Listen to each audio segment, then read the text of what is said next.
प्यारे बहनों और भाइयों, मेरा नमस्कार स्वीकार हो। देखिए, आज हम आपके लिए बता रहे हैं जो 5 जो तत्व होते हैं, जिसको ज्ञानेंद्रिय कहते हैं, जैसे आकाश, वायु, तेज, जल, पृथ्वी।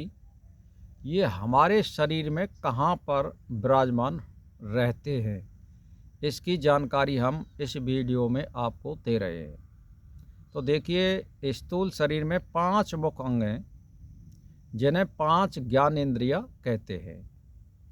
आकाश का जो गुण है वो शब्द है, जो हम अपनी वाणी से बोलते हैं। वो हमारे इस शब्द का ज्ञान प्राप्त कराता है आकाश। अब आता है वायु, यानी जो हमारी त्वचा है, जो ऊपर का जो आवरण है शरीर का, ये वायु तत्व का है, जिससे हमारा स्पर्श का ज्ञान होता है।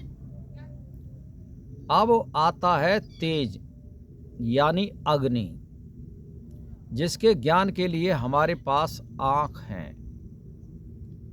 जो हमें देखने की जो शक्ति दी है परमात्मा ने, वो हमारे आँखों के रूप में विराजमान है, तेज और अग्नि, जिसे हम सूर्य भी कह सकते हैं।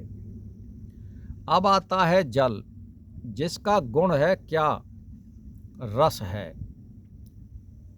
अब जिसका ज्ञान के लिए कहाँ पर हमारे लिए दे रखा, मुँह में जो ज़ेबा होती है, जो जीभ होती है, वो जल का तत्व है। इसीलिए वाणी का जब हम इस्तेमाल करते हैं तो रस का भी काम होता है और आकाश का भी काम होता है। इसीलिए हमें कभी जिह्वा से हमें गलत शब्दों का प्रयोग नहीं करना चाहिए। अब आता है 5वां पृथ्वी का तत्व। वो कहाँ पर विराजमान है? वो हमारे नथनों में, नाक के द्वारा विराजमान है। हम जो गंध लेते हैं जो ज्ञान के लिए, तो वो नाक के द्वारा हम किसी चीज़ को पहचान सकते हैं कि ये फलानी चीज़ है, ये फलानी चीज़ है, या फलानी गंध है। तो 5 तत्वों का यदि हम सही इस्तेमाल करें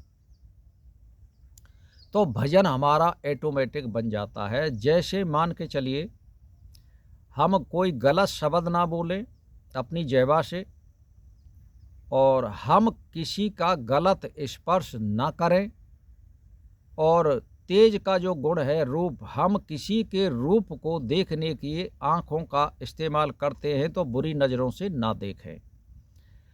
अब रस, यानी जो जल का जो तत्व है, वो गुण है, वो रस है। हम इस वाणी से कभी कोई गलत शब्द ना बोलें। और जो पृथ्वी का जो गुण है, गंध है, हम कभी किसी गंदी हवा को ना सूंघें या कोई गंदगी ना फैलाएं जिससे किसी को परेशानी हो।